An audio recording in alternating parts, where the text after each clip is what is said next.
امی، میں مر جاؤں گی، میرا ابورشن نہ کروائیے، مجھے بہت درد ہوتا ہے۔ بیٹی کی یہ بات سن کر میرا دل تڑپ اٹھا۔ وہ پچھلے کئی مہینوں سے اس عذاب سے گزر رہی تھی۔ وہ جب بھی سو کر اٹھتی اس کے کپڑوں پر گندگی لگی ہوتی اور وہ حاملہ ہو جاتی۔ گھر میں کوئی مرد نہیں تھا، پھر میری کنواری بیٹی حاملہ کیسے ہو جاتی؟ مجھے کچھ سمجھ نہیں آ رہا تھا۔ ایک رات میں رو رو کر قرآن پاک پڑھ رہی تھی جب مجھے بیٹی کے کمرے سے رونے کی آواز آئی۔ میں بھاگ کر اندر گئی تو سامنے کا منظر دیکھ کر میرا کلیجہ منہ کو آیا۔ بیٹی بستر پر اوندھے منہ پڑی تھی اور اس کا جسم درد سے اکڑا ہوا تھا، جیسے کسی نے اسے مروڑ دیا ہو۔ اس کا چہرہ تکیے میں دھنسا ہوا تھا، اس کے بال بکھرے ہوئے تھے، اس کے لباس پر مٹی اور کچھ ایسے نشان تھے جو مجھے ہر صبح پریشان کر دیتے تھے۔ کمرے میں عجیب سی خاموشی چھائی ہوئی تھی۔ اماں مجھے بچا لو، اس نے بڑی مشکل سے آواز نکالی۔ اماں مجھے بہت تکلیف ہوتی ہے۔ اس کی آنکھوں میں موٹے موٹے آنسو بھرے ہوئے تھے جو اس کے گالوں پر بہہ کر تکیے کو گیلا کر رہے تھے۔ اس کے جسم پر نیل کے نشان واضح تھے، کچھ پرانے اور کچھ نئے، جو اس کے مسلسل عذاب کی گواہی دے رہے تھے۔ یہ نشان ایسے تھے جیسے کسی نے اسے بہت زور سے پکڑا ہو یا مارا ہو۔ میں اس کے پاس بیٹھی اس کا سر اپنی گود میں رکھا اور اس کے بکھرے بالوں کو سہلانے لگی۔ میرے اپنے آنسو بھی اس کے آنسوؤں میں شامل ہو گئے۔ مجھے سمجھ نہیں آ رہا تھا کہ میں کیا کروں، کس سے مدد مانگوں۔ یہ 4 مہینے میری زندگی کے سب سے مشکل مہینے تھے۔ ہر صبح یہی منظر، یہی کراہتیں اور میری بے بسی۔ میں نے اسے سینے سے لگایا، اس کے جسم کا درد محسوس کر سکتی تھی اور میرے دل میں ایک تیز کسک اٹھی۔ وہ کانپ رہی تھی جیسے سردی لگ رہی ہو، حالانکہ کمرے میں گرمی تھی۔ اس کا خوف اتنا گہرا تھا کہ وہ اپنے وجود کے ہر جھرے میں اسے محسوس کر رہی تھی۔ اس کی آنکھوں میں ایسی دہشت تھی جو مجھے بھی خوفزدہ کر رہی تھی۔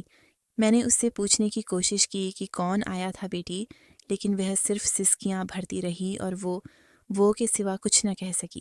اس کی آواز میں لڑکھڑاہٹ تھی، اس کا پورا وجود خوف سے کانپ رہا تھا۔ مجھے لگتا تھا یہ کسی ماورائے فطرت ہستی کا کام ہے، کوئی جن، کوئی آصف جو میری بیٹی کو تنگ کر رہا ہے، کیونکہ یہ کیسے ممکن تھا کہ کوئی انسان ہر رات آئے اور کسی کو پتہ بھی نہ چلے۔ ہمارا گھر چھوٹا تھا اور ایک سے دوسرے کمرے میں آواز بآسانی سنائی دیتی تھی۔ میں اکثر رات کو تھکن کی وجہ سے گہری نیند سو جاتی تھی اور شاید اسی وجہ سے مجھے رات کے پچھلے پہر ہونے والی کسی بھی حرکت کا علم نہ ہو پاتا تھا۔ میری بیٹی کی حالت دیکھ کر مجھے اپنی بے بسی کا شدید احساس ہوتا تھا۔ میں نے اسے صاف کپڑے پہنائے، اس کے زخموں پر مرہم لگایا اور اسے گرم دودھ پلایا۔ وہ خاموشی سے سب کچھ کرتی رہی، اس کی آنکھیں خالی تھیں، جیسے اس کی روح کہیں اور بھٹک رہی ہو۔ اس کی خاموشی مجھے مزید پریشان کرتی تھی۔ میں نے بار بار اس سے پوچھا کہ بیٹی، تم مجھے کیوں نہیں بتاتی کہ کیا ہوتا ہے؟ لیکن اس نے ہمیشہ سر جھکا لیا یا صرف اتنا کہا کہ اماں، وہ بہت برا ہے، وہ مجھے ڈراتا ہے۔ اس کی آواز میں لڑکھڑاہٹ ہوتی تھی اور میں اس کے خوف کو سمجھ سکتی تھی۔ مجھے لگتا تھا کہ شاید وہ اتنا صدمے میں ہے کہ الفاظ میں بیان نہیں کر پا رہی، یا شاید اسے کسی نے دھمکایا ہو کہ وہ کسی کو کچھ نہ بتائے۔ لیکن میرے ذہن میں یہ بات پختہ ہو چکی تھی کہ یہ کوئی انسانی کام نہیں ہو سکتا۔ یہ تو کوئی ایسی چیز ہے جو نظر نہیں آتی، جو چھپ کر آتی ہے اور میری بیٹی کو عذاب دے کر چلی جاتی ہے۔ میں نے اس کے لیے بہت دعائیں کیں، ہر وقت اس کی حفاظت کے لیے اللہ سے التجا کرتی رہی۔ میں نے اپنی نمازوں میں اضافہ کیا، تہجد پڑھنا شروع کیا، ہر وقت اللہ سے مدد مانگتی رہی، لیکن اس کے باوجود ہر صبح وہی کرب، وہی درد اور وہی آنسو۔ میری زندگی ایک مستقل عذاب بن چکی تھی اور میں اس سے نکلنے کا کوئی راستہ نہیں دیکھ پا رہی تھی۔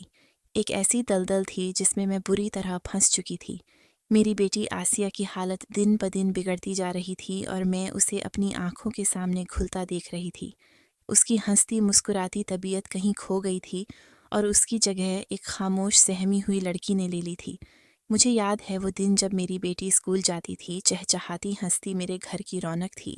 وہ اس کی بچپن کی سہیلی آمنہ سے ایسی جڑی ہوئی تھی جیسے دونوں میں ایک دوسرے کی جان بسی ہو۔ پہلے آمنہ اکثر آسیہ سے ملنے آتی تھی، لیکن آہستہ آہستہ اس کا آنا کم ہو گیا۔ ایک دن میں نے آسیہ سے پوچھا کہ آمنہ اب کیوں نہیں آتی، تو اس نے بس اتنا کہا کہ اماں، وہ کہتی ہیں تم نہیں آتی تو میں کیوں آؤں۔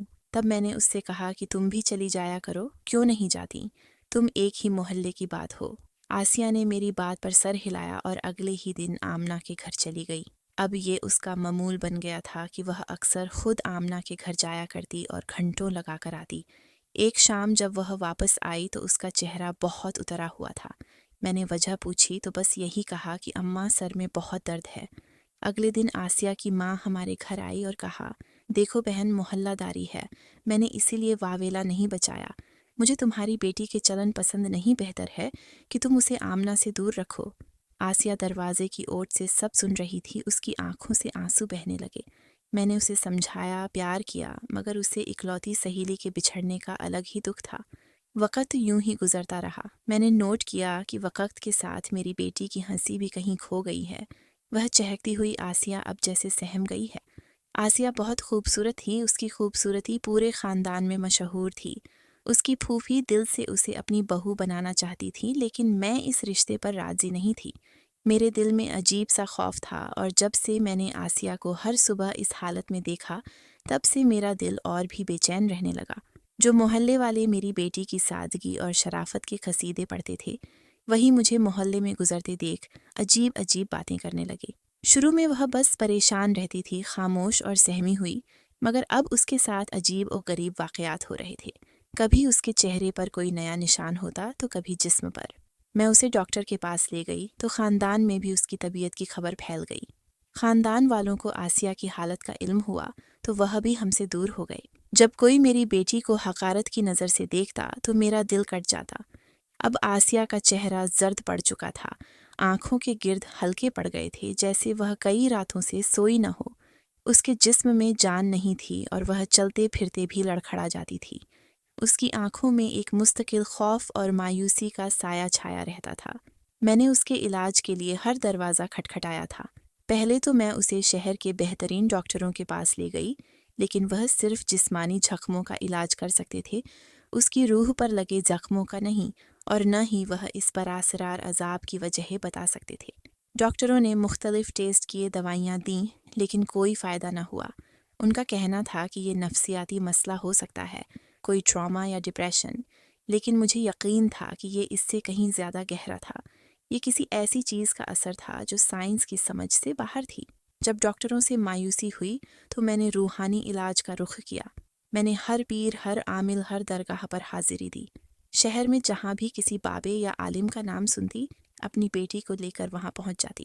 میں نے ہزاروں روپے خرچ کیے، اپنی جمع پونجی لٹا دی، یہاں تک کہ کچھ قرض بھی لیا، لیکن کوئی فائدہ نہ ہوا۔ ہر عامل نے اپنی اپنی کہانیاں سنائیں۔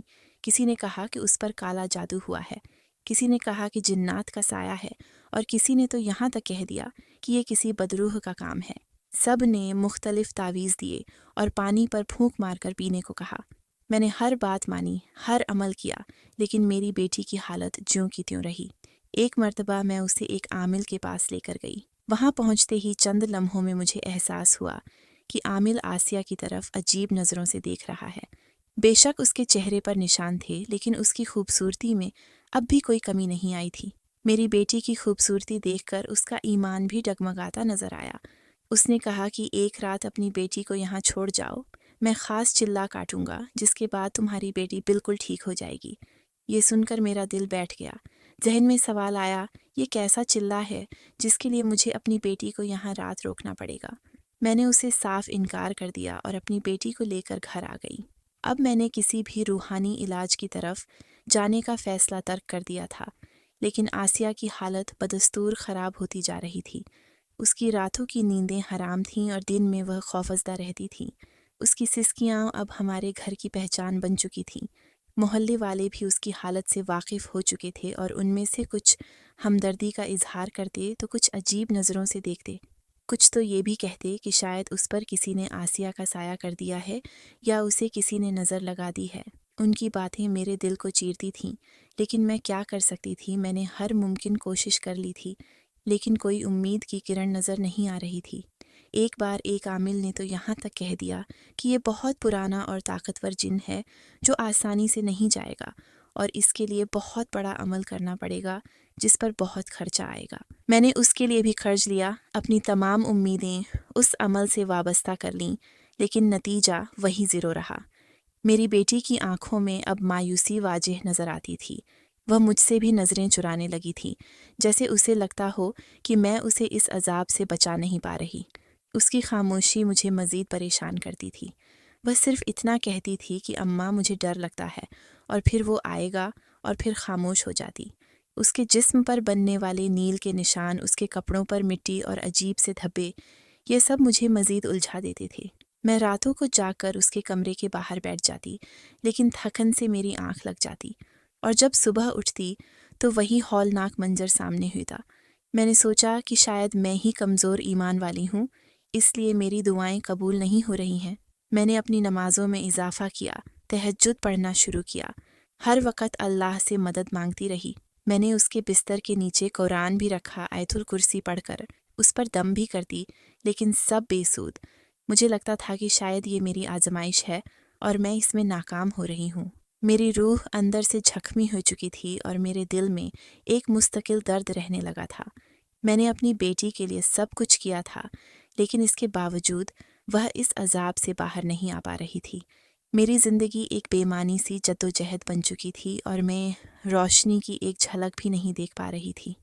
ہر گزرتا دن مجھے مزید دلدل میں دھکیل رہا تھا۔ ایک روز میں نے سوچا کہ میں آسیہ کو پارک لے جاتی ہوں، شاید اس کا دل بہل جائے گا۔ میں نے اسے صاف ستھرے کپڑے پہنائے، اس کے بالوں کی چھوٹی باندھی اور اسے اپنے ساتھ پارک لے جانے کی تیاری کرنے لگی۔ پہلے تو وہ انکار کرتی رہی، پھر میں نے اسے پیار سے سمجھایا اور کہا کہ اس طرح تمہارا دماغ بہل جائے گا، شاید طبیعت میں کچھ بہتری آئے، اس لیے تم میرے ساتھ پارک چلو۔ وہ میری بات سن کر خاموش ہو گئی اور چپلیں پہن کر میرے ساتھ چل پڑی۔ پارک ہمارے محلے کے دوسرے کونے پر تھا۔ ہم آہستہ آہستہ چلتے پارک تک پہنچے۔ اس وقت شام ہو رہی تھی، بچے کھیل کود رہے تھے۔ میں اور آسیہ ایک بینچ پر بیٹھ گئے۔ آسیہ کے چہرے پر نیل کے نشان اب بھی واضح تھے اور اس کی آنکھیں جھکی ہوئی تھیں۔ وہ سہم کر اپنے گود میں رکھے ہاتھوں کو دیکھتی جا رہی تھی۔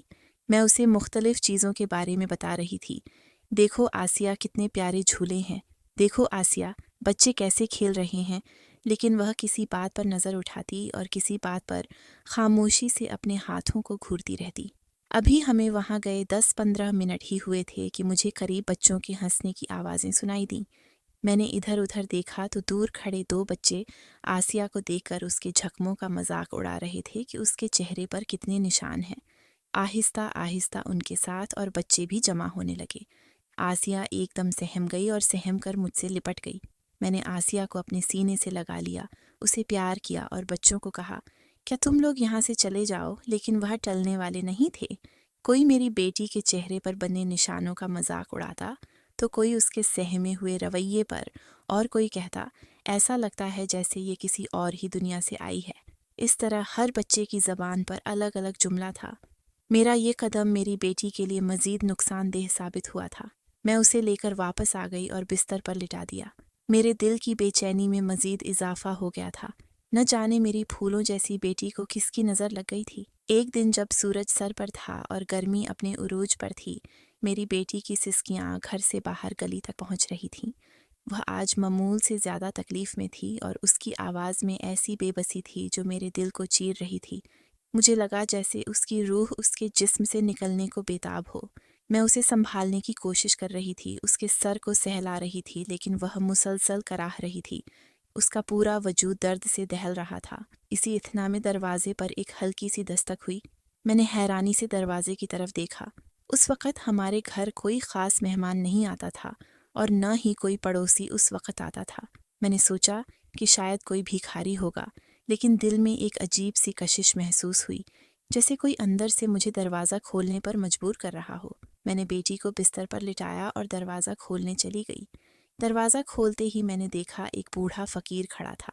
اس کا چہرہ جھریوں سے بھرا ہوا تھا، لیکن اس کی آنکھوں میں ایک عجیب سی چمک تھی، ایک ایسی گہرائی جو کسی عام انسان کی آنکھوں میں نہیں ہوتی۔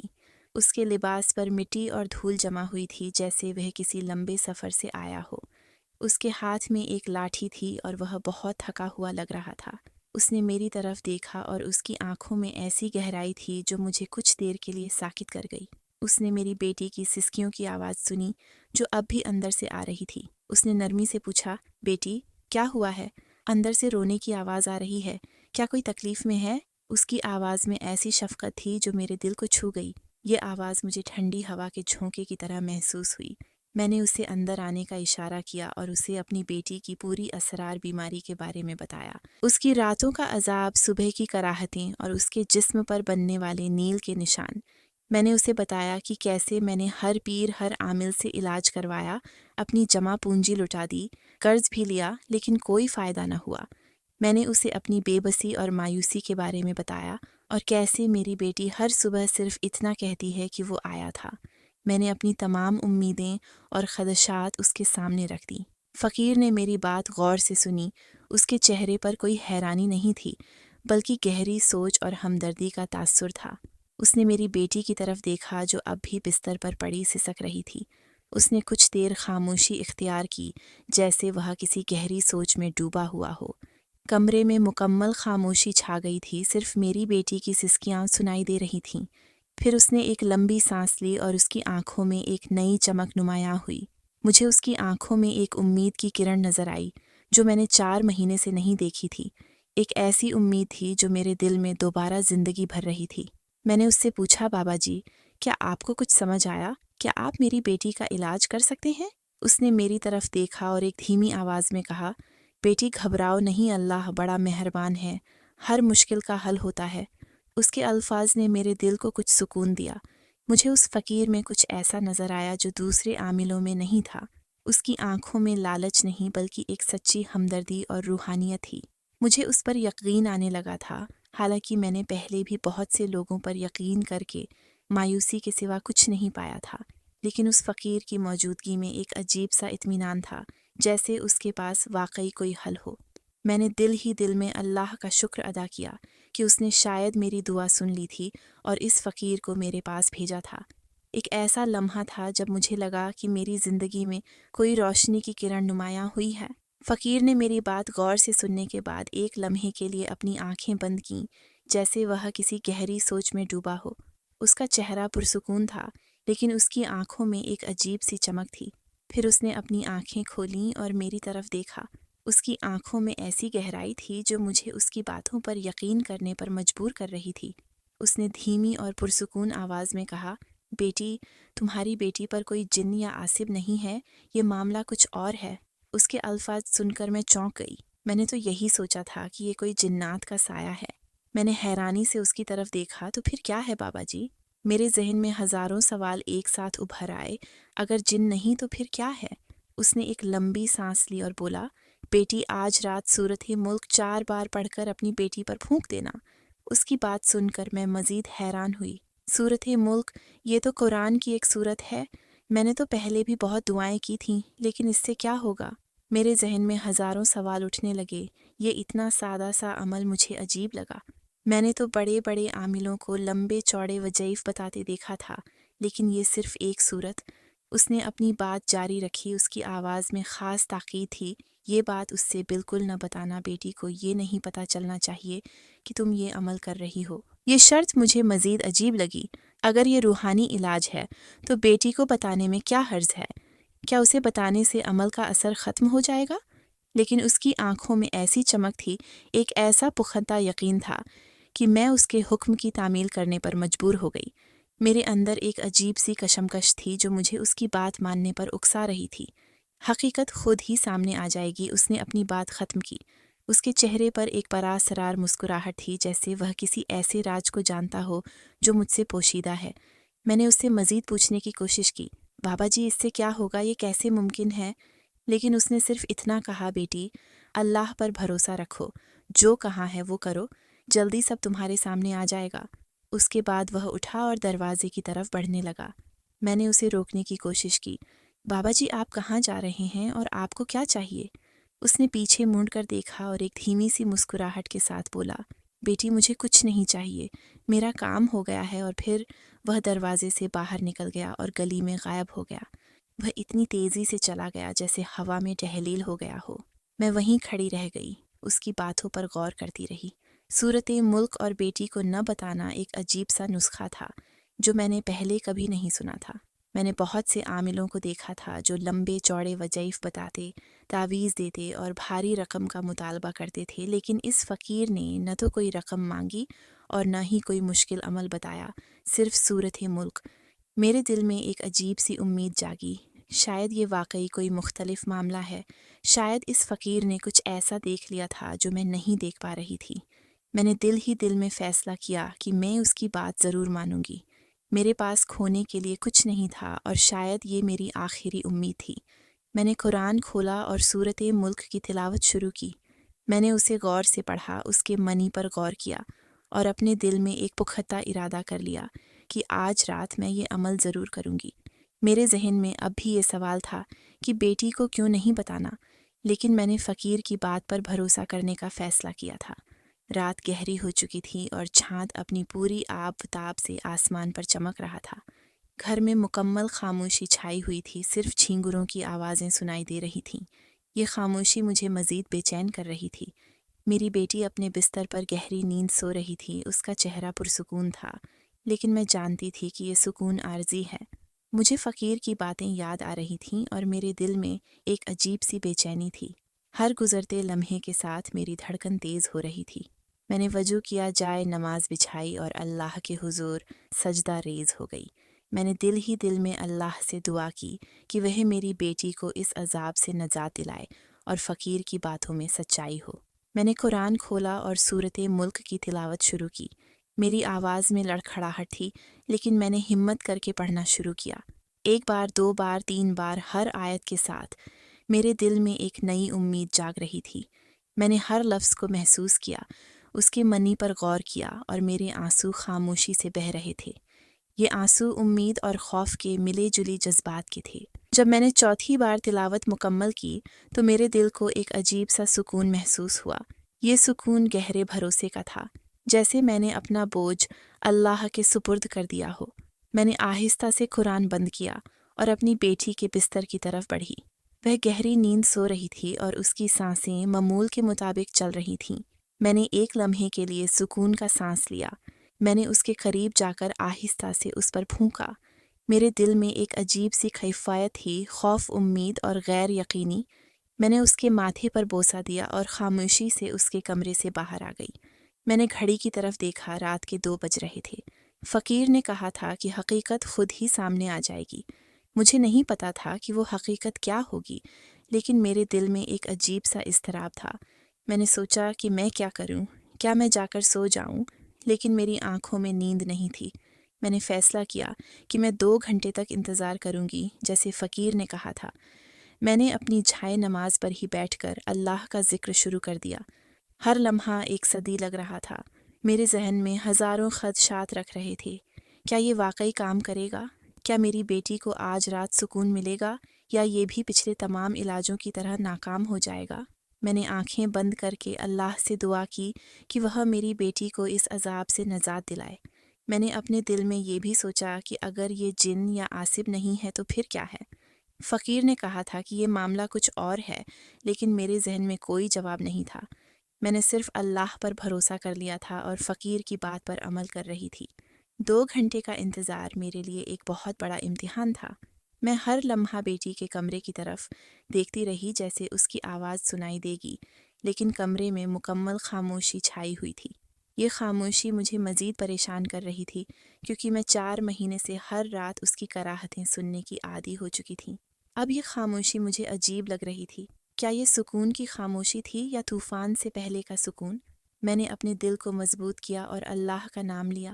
گھڑی کی سوئیوں نے صبح کے 4 بجنے کا اشارہ کیا۔ میرے دل کی دھڑکن تیز تھی اور میرے ذہن میں ہزاروں خدشات رکھ رہے تھے۔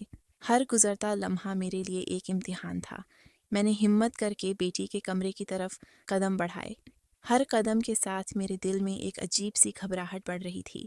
یہ خوف تھا کہ کہیں وہی ہولناک منظر دوبارہ نہ دیکھوں، اور امید تھی کہ شاید آج کچھ مختلف ہو۔ میں نے آہستہ سے دروازے کا ہینڈل تھاما، میرے ہاتھ کانپ رہے تھے۔ میں نے گہری سانس لی اور دروازہ کھولا۔ کمرے میں ایک عجیب سی خاموشی چھائی ہوئی تھی۔ بیٹی بستر پر سو رہی تھی، اس کا چہرہ پرسکون تھا اور اس کی سانسیں معمول کے مطابق چل رہی تھیں۔ میں نے ایک لمحے کے لیے سکون کا سانس لیا۔ میرے کندھوں سے ایک بھاری بوجھ اتر گیا، جیسے میری دعائیں قبول ہو گئی ہوں۔ لیکن پھر مجھے کمرے میں غیر معمولی سی بو محسوس ہوئی۔ یہ بو پہلے کبھی نہیں تھی۔ یہ کسی عجیب سی مٹی اور پسینے کی ملی جلی بو تھی جو مجھے فوراً چونکا گئی۔ یہ بو میرے حواس پر چھا گئی اور مجھے محسوس ہوا کہ کچھ گڑبڑ ہے۔ میں نے کمرے کا جائزہ لیا۔ سب کچھ ویسا ہی تھا جیسا میں چھوڑ کر گئی تھی۔ بستر، الماری، کھڑکیاں سب اپنی جگہ پر تھے۔ لیکن پھر میری نظر بستر کے قریب زمین پر پڑی۔ میرے قدم وہیں رک گئے اور زمین آنکھوں میں گھومنے لگی۔ وہاں ایک چیز پڑی تھی جو وہاں نہیں ہونی چاہیے تھی۔ یہ کوئی ایسی چیز نہیں تھی جو کسی جن یا بھوت کی ہو سکتی ہو۔ یہ ایک ٹھوس مادی چیز تھی۔ میں نے اپنی آنکھوں پر یقین نہیں کیا۔ میرا دل زور زور سے دھڑکنے لگا، جیسے ابھی سینے سے باہر آ جائے گا۔ یہ دھڑکن اتنی تیز تھی کہ مجھے اپنے کانوں میں سنائی دے رہی تھی۔ میں نے دوبارہ دیکھا، وہ چیز وہیں تھی اور اب وہ اور بھی واضح نظر آ رہی تھی۔ میں صدمے سے وہیں ساکت کھڑی رہ گئی۔ یہ کیا تھا؟ یہ کیسے ممکن تھا؟ میری بیٹی کے عذاب کے پیچھے یہ حقیقت چھپی تھی۔ میرے دماغ میں ہزاروں سوال گونجنے لگے، لیکن کوئی جواب نہیں تھا۔ کمرے میں پھیلی وہ عجیب سی بو اب اور بھی تیز محسوس ہو رہی تھی۔ یہ بو کسی انسان کے پسینے یا باہر کی مٹی کی ملی جلی تھی۔ یہ بو مجھے اس بات پر مجبور کر رہی تھی کہ میں اس چیز کو غور سے دیکھوں جو زمین پر پڑی تھی۔ میں نے ایک قدم آگے بڑھایا۔ میرا پورا جسم کانپ رہا تھا۔ میں نے خود کو سنبھالا اور اس چیز کے قریب گئی۔ یہ کوئی ایسی چیز تھی جو کسی جن یا عاصب کی موجودگی کا ثبوت نہیں ہو سکتی تھی۔ یہ کوئی ایسی چیز تھی جو صرف ایک انسان ہی پیچھے چھوڑ سکتا ہے۔ میرے دل میں ایک عجیب سا خوف اور غصہ ایک ساتھ ابھرا۔ میں نے کبھی سوچا بھی نہیں تھا کہ یہ حقیقت ہو سکتی ہے۔ میں نے ہمیشہ اسے روحانی مسئلہ سمجھا تھا اور اس کے لیے ہر ممکن کوشش کی تھی، لیکن اب جو میرے سامنے تھا وہ میری تمام سوچوں کے برعکس تھا۔ ایک ایسا انکشاف تھا جو میرے لیے ناقابل یقین تھا۔ میں نے کانپتے ہاتھوں سے وہ چیز اٹھائی۔ یہ ایک مردانہ چپل تھی جو ہمارے گھر کے کسی مرد کے سائز کی تھی۔ اس پر مٹی لگی ہوئی تھی جیسے کوئی باہر سے آیا ہو۔ اس کے ساتھ ہی ایک بٹن بھی پڑا تھا جو کسی قمیض کا لگ رہا تھا۔ یہ کوئی جن یا بھوت نہیں بلکہ ایک انسان کا نشان تھا۔ میرے دل میں ایک عجیب سا خوف اور غصہ ایک ساتھ ابھرا۔ میں نے کبھی سوچا بھی نہیں تھا کہ یہ حقیقت ہو سکتی ہے۔ میں نے ہمیشہ اسے روحانی مسئلہ سمجھا تھا اور اس کے لیے ہر ممکن کوشش کی تھی، لیکن اب جو میرے سامنے تھا وہ میری تمام سوچوں کو بدل رہا تھا۔ میرے ذہن میں ایک ٹھنڈی لہر دوڑ گئی اور میرے رونگٹے کھڑے ہو گئے۔ یہ کوئی جن یا عاصب نہیں تھا بلکہ کوئی انسان تھا جو میری بیٹی کو عذاب دے رہا تھا۔ اور وہ انسان کون ہو سکتا تھا؟ یہ سوال میرے ذہن میں گونجنے لگا۔ یہ کوئی ایسا شخص ہو سکتا ہے جو ہمارے گھر سے واقف ہو، جسے ہمارے گھر کے حالات کا علم ہو اور جو رات کو آسانی سے اندر آ سکے۔ یہ سوچ مجھے مزید خوفزدہ کر رہی تھی کیونکہ اس کا مطلب تھا کہ یہ کوئی قریبی شخص ہو سکتا ہے۔ میں نے مردانہ چپل اور بٹن کو دیکھا، تمام سراغوں کو آپس میں جوڑنا شروع کیا۔ میری بیٹی کے جسم پر بننے والے نیل کے نشان، جو پہلے مجھے کسی غیر مرئی قوت کا کام لگتے تھے، اب ایک انسان کے تشدد کا ثبوت لگ رہے تھے۔ اس کا ہر صبح درد سے کراہنا، اس کا خوفزدہ ہونا اور اس کا صرف یہ کہہ کر خاموش ہو جانا، یہ سب اب ایک نئی شکل اختیار کر چکا تھا۔ مجھے یاد آیا کہ میری بیٹی نے کبھی کھل کر نہیں بتایا تھا کہ اس کے ساتھ کیا ہوتا ہے۔ وہ صرف اتنا کہتی تھی کہ وہ آتا ہے اور اس کا جسم درد سے چور ہوتا ہے۔ شاید وہ اتنا صدمے میں تھی یا اسے دھمکایا گیا تھا کہ وہ کسی کو کچھ نہ بتائے۔ اس کے ذہن میں یہ بات بٹھا دی گئی تھی کہ یہ کسی جن یا عاصب کا کام ہے تاکہ وہ کسی سے مدد نہ مانگے۔ یہ سوچ مجھے مزید خوفزدہ کر رہی تھی کہ میری بیٹی کو نہ صرف جسمانی بلکہ ذہنی طور پر بھی عذاب دیا جا رہا تھا۔ میں نے کمرے کا بغور جائزہ لیا۔ کھڑکی تھوڑی سی کھلی ہوئی تھی اور اس کے نیچے دیوار پر کچھ کھرونچیں تھیں۔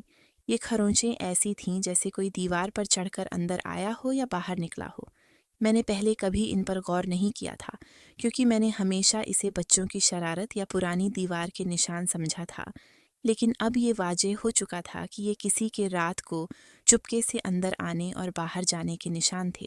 مجھے یاد آیا کہ میری بیٹی کے کپڑوں پر اکثر مٹی اور عجیب سے دھبے لگے ہوتے تھے جو مجھے پریشان کرتے تھے۔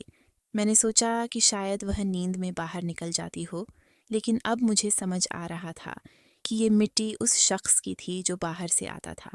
فقیر نے صورت ملک کہہ کر دراصل اس شخص کو ڈرایا تھا جو میری بیٹی پر ظلم کر رہا تھا۔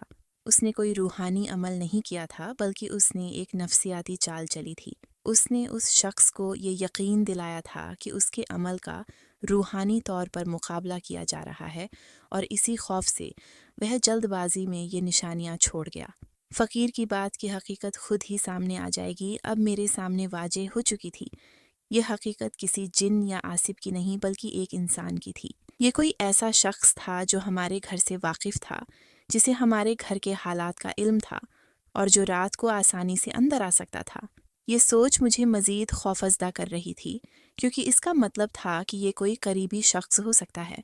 میرے ذہن میں ایک ایک کر کے تمام قریبی رشتہ داروں کے چہرے گھومنے لگے۔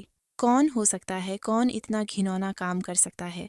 میرے دل میں ایک عجیب سا درد اٹھا۔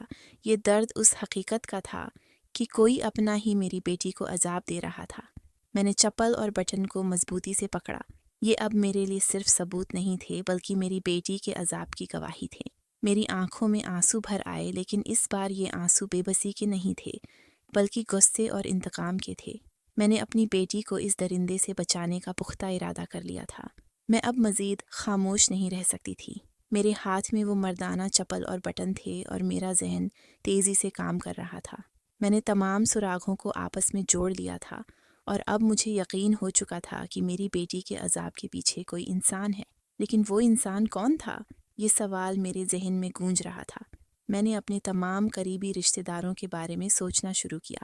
کون تھا جو رات کو ہمارے گھر آ سکتا تھا اور کسی کو پتہ بھی نہ چلتا؟ کون تھا جو اتنا گھنونا کام کر سکتا تھا؟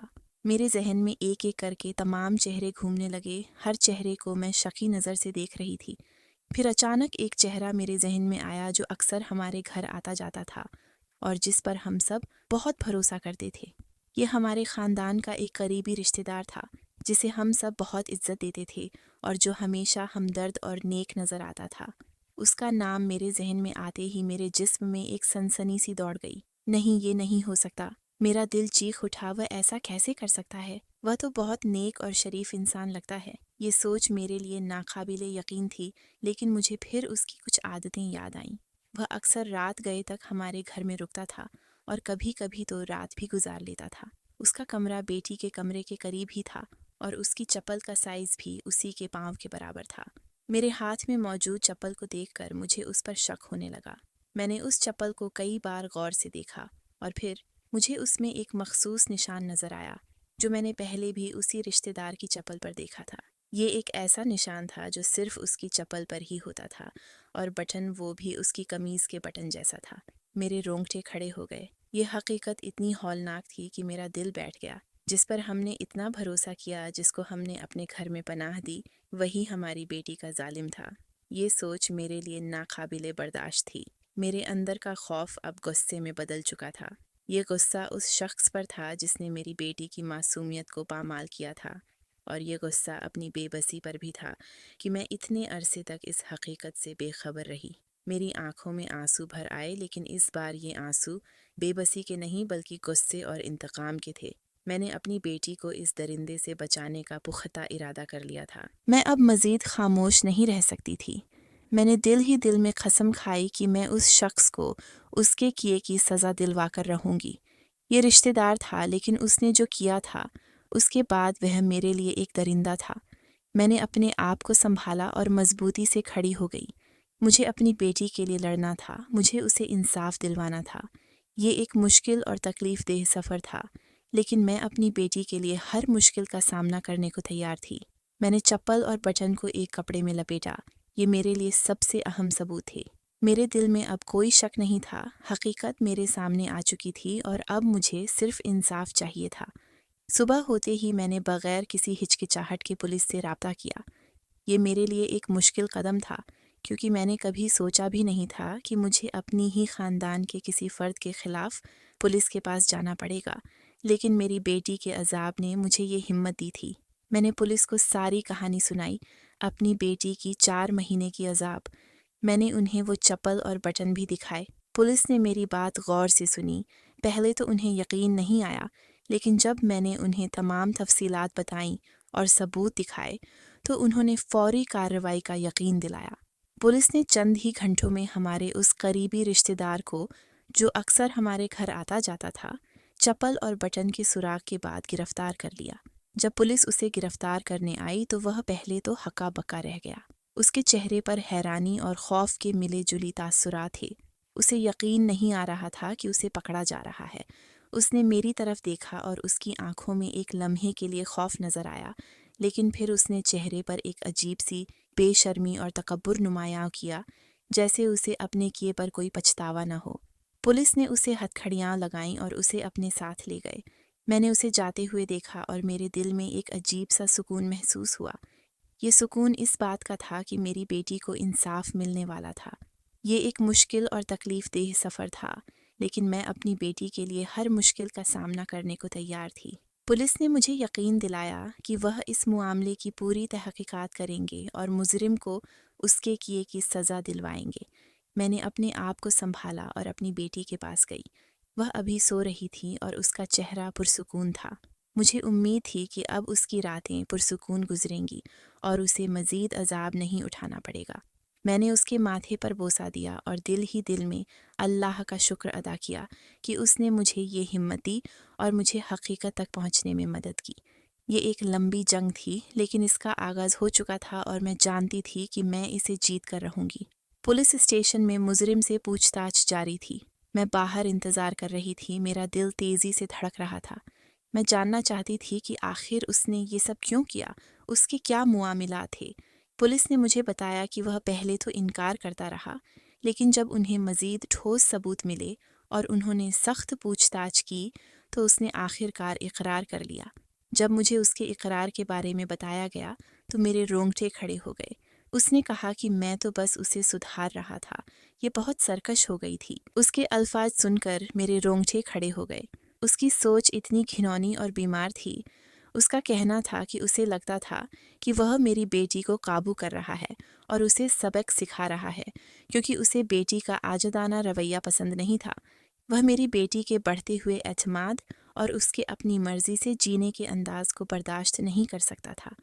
اسے یہ سب اپنی توہین محسوس ہوتی تھی۔ اس نے کہا کہ وہ اسے حدود میں رکھنا اور اس کے لیے اسے عذاب دینا ضروری سمجھتا تھا۔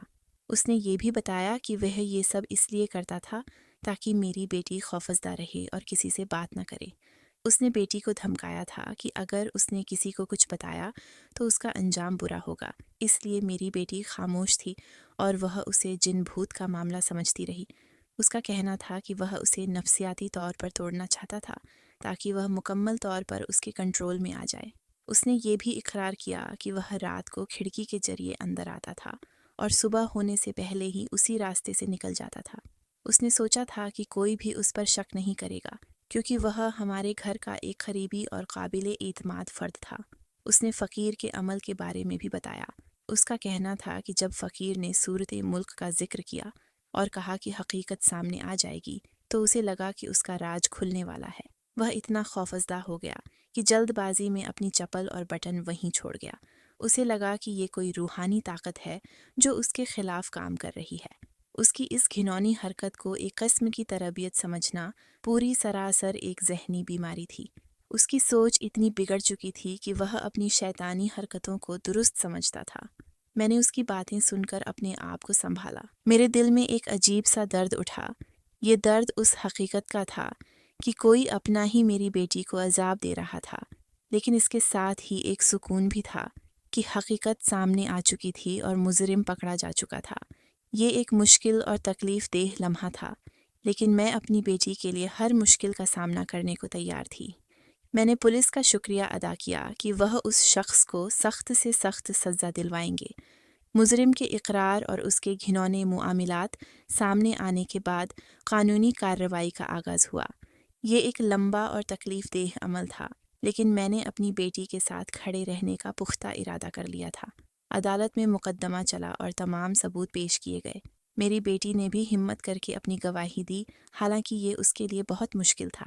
اس کے الفاظ نے کمرہ عدالت میں موجود ہر شخص کو ہلا کر رکھ دیا۔ مجرم نے اپنے دفاع میں بہت سی باتیں کیں، لیکن ثبوت اور میری بیٹی کی گواہی کے سامنے اس کی کوئی بات نہ چلی۔ آخر کار کئی سماعتوں کے بعد مجرم کو اس کے کیے کی سزا ملی۔ اسے قید کی سزا سنائی گئی، جو اس کے گھنونے جرم کے لیے ایک مناسب فیصلہ تھا۔ جب فیصلہ سنایا گیا تو میرے دل کو ایک عجیب سا سکون محسوس ہوا۔